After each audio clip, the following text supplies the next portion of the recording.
साथियों, आजकल लड़का और लड़की जीवन के प्रत्येक क्षेत्र में समान है।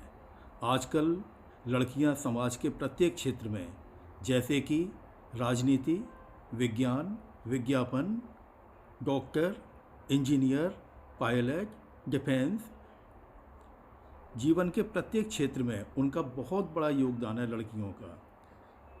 अब बात आती है विज्ञान के हिसाब से, एक दूसरी बात आती है, ये लड़का और लड़की पैदा कैसा होते हैं। भाई, लड़का होगा या लड़की होगी, ये पैदा होने का विज्ञान क्या है? इसका विज्ञान जो है हमारे ऋषि मुनियों ने बहुत पहले तलाश लिया था। वीडियो को विस्तार से शुरू करने से पहले मेरी आपसे रिक्वेस्ट है कि कृपया आप मेरे इस चैनल को सब्सक्राइब करें, जिससे कि मैं अपनी सनातन संस्कृति के जो मान्यताएं जो हैं उनका वैज्ञानिक आधार आपको बता सकूं मैं जो है। हाँ, इसको सब्सक्राइब करने का तरीका जो है वो मैंने दूसरे वीडियो में दे रखा है।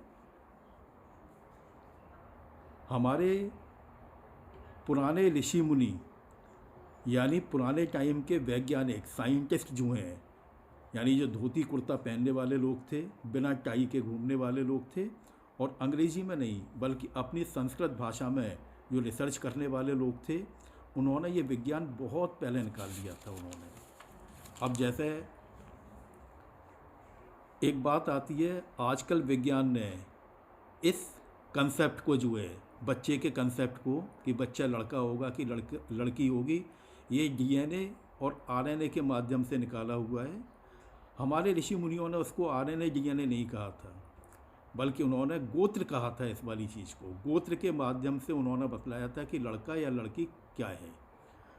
देखिए, स्त्री में जो गुणसूत्र, यानी गुणसूत्र मतलब क्रोमोसोम जिसको आजकल कहते हैं, उसमें एक्स और एक्स होता है,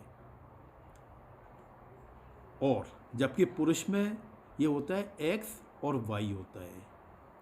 यानी अगर बच्चा पुत्र होता है, लड़का होता है, तो इसका अर्थ है कि उसमें जो वाई क्रोमोसोम जो है वो पिता के माध्यम से ही आया हुआ है, क्योंकि वाई क्रोमोसोम जो है वो स्त्री में होता ही नहीं है। हाँ, जहाँ पर ये आपका पुत्री पैदा होती है तो उसमें 50% पिता से आया है और 50% एक्स जो है वो माता से आया हुआ है। ऐसा उस वाले केस में वो एक्स एक्स बन करके पुत्री पैदा होती है। अब पुत्र में जो गुणसूत्र जो है, वाई जो है, वो सिर्फ पिता से ही आता है, क्योंकि माता में तो वाई गुणसूत्र होता ही नहीं है। अब माता प्रधान होने का मतलब है, अगर एक्स एक्स में माता प्रधान है तो उसमें ये है कि भाई बच्चे में माता की प्रधानता है। अच्छा, जब लड़का होता है तो उसमें एक्स और वाई, यानी वाई जो है वो पिता से आया हुआ है, यानी उसमें पिता की प्रधान है, पिता प्रधान हो गया वो जो है। अच्छा, अब अगर गोत्रों का मतलब है कि आपका गुणसूत्र में जो है परिवर्तन आएगा। जैसे किसी व्यक्ति का गोत्र जो है भारद्वाज है, इसका मतलब है कि वो भारद्वाज ऋषि की संतानों से ही निकल करके आए हुए हैं। वो भारद्वाज ऋषि के संतान है या उन संतानों से ही निकल करके आए हुए हैं। और ये वाई क्रोमोसोम जो है वो भारद्वाज ऋषि से ही निकल करके आया हुआ है। या दूसरे वे में कह सकते हैं कि भारद्वाज ऋषि उस गोत्र के वाहक हैं। चूँकि भारद्वाज गोत्र यानी कि वाई गोत्र स्त्रियों में नहीं होता है, अतः स्त्रियों को उनके पति का जो गोत्र होता है वही मान लिया जाता है, वही दे देते हैं, वही संदेश, वही वाहक माना जाता है।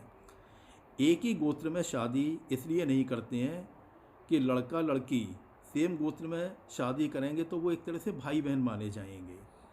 भाई बहन होने से क्या है कि उनके गुणसूत्रों में समानता होगी, और अनुवांशिकी के आधार पर, अनुवांशिकी के अनुसार समान गुणसूत्र वाले दो व्यक्तियों के विचारों में कोई नयापन नहीं होता है। बच्चों में रचनात्मकता का अभाव होता है। जैसे पानी में पानी मिलाओगे तो पानी ही बन करके आएगा ना भाई, दूध में दूध मिलाओगे तो दूध ही बनेगा, कोई नयापन नहीं आएगा। इसलिए अगर समान गोत्र है तो उनमें जो उनके ऑफ स्प्रिंग्स होंगे, जो उनके बच्चे वगैरह होंगे, उनमें कुछ रचनात्मकता का अभाव होगा। अब समान गोत्र में शादी करने पर बच्चों में कुछ अनुवांशिकी दोष भी होते हैं, जैसे उनमें मानसिक विकलांगता हो सकती है, शारीरिक विकलांगता भी हो सकती है, तथा अन्य रोग जो है जन्मजात भी हो सकते हैं। जैसे आपका एक एनीमिया होता है, एक आपने सुना होगा कलर ब्लाइंडनेस, एक आपका थैलासीमिया, एक होता है हीमोफीलिया। अगर समान गोत्र के बच्चे होंगे तो उनमें इन बीमारियों के होने की संभावना ज़्यादा होगी। ज़रूरी नहीं है कि ये बीमारी हो ही जाए, बस ये कि संभावना ज़्यादा होगी। पहले क्या होता था, यूरोप के, रूस, फ्रांस, जर्मनी, यहाँ के जो राजे महाराजे जो थे वो बेसिकली एक ही परिवार के लोग थे, और वो अपना राजशाही दिखाने के लिए सिर्फ आपस में ही शादियाँ करते थे। जब उनको बाद में पता लगा कि भाई उनमें ये बीमारियां वगैरह पाई जा रही हैं, तो उन्होंने फिर ये अपना समान राज परिवारों की शादियों को बंद कर दिया था उन्होंने जो है।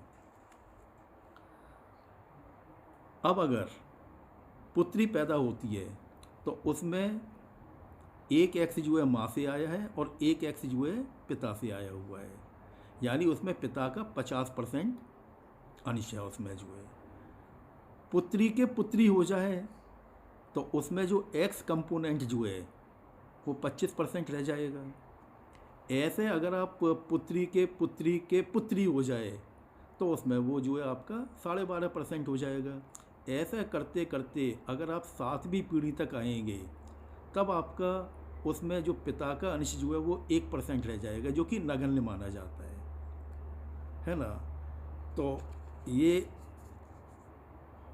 जब यूरोप के लोग जो हैं पत्ते लपेट करके घूमते थे, चूहे बिल्ली कुत्ता खाते थे, तब हमारे ऋषि मुनि और वैज्ञानिकों ने आज से हजारों साल पहले एक गोत्र का कंसेप्ट दे दिया था। आपको प्रकृति में एक और बात बतलाता हूँ मैं आपको जो है, ये हाथी वगैरह जो होते हैं ना, हाथी जब जवान होने को होता है, शेर जवान होने को होता है, तो इनको अपना झुंड छोड़ के जाना पड़ता है। ये दूसरे झुंड को ज्वाइन करते हैं, वहाँ पे अपना जीवन साथी तलाशते हैं और वहाँ पे फिर ये अपने बच्चे पैदा करते हैं।